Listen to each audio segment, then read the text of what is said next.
This is Solid Signal Podcast, and the week is October 24th, 2016. That is the Monday of the week anyway. I guess that didn't come out quite the way I thought it would.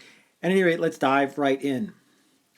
The subject for this week's podcast is who deserves to win?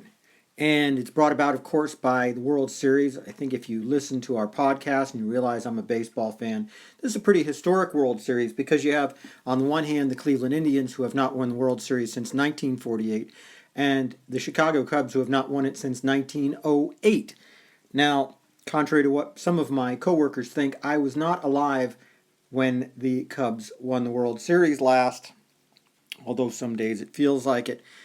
So, I've heard a lot of people talk about this, and strangely enough, there's a lot of folks who are aware of the Cubs' long string of winlessness, as it were, and think that the Cubs deserve to win it just for that reason.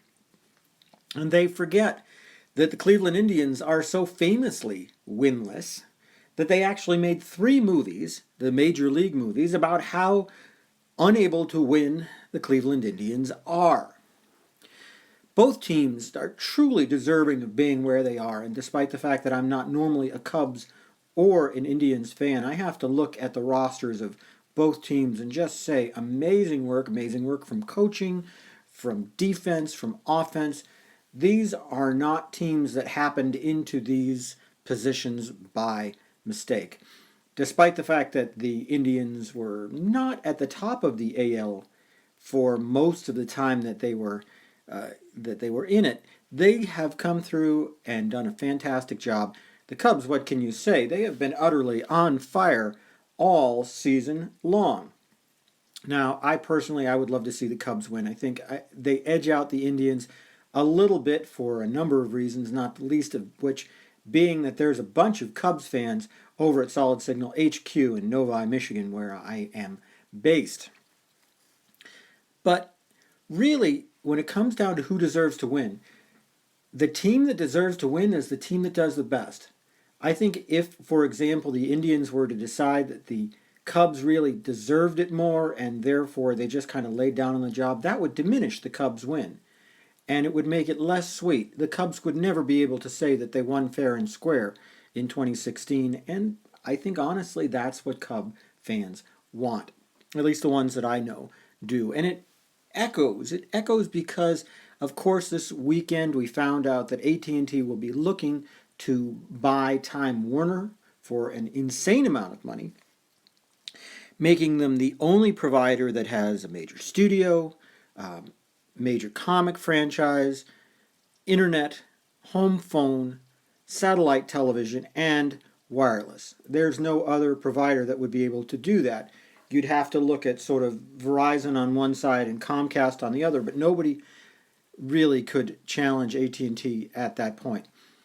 I'm going to leave it to the government to decide whether or not such a deal is appropriate and whether it's in the best interests of the nation.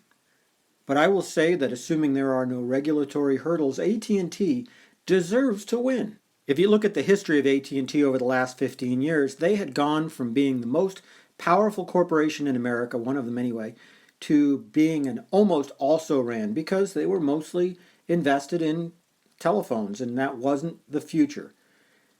The companies shrank and were bought and were rebuilt, and the company that exists now, which originally started as SBC, Southwestern Bell actually was sort of the original nexus of that company, which spun off of the original at&t, has grown because of smart business practices, because of good customer service, and I won't pretend that they haven't made a few bad decisions along the way.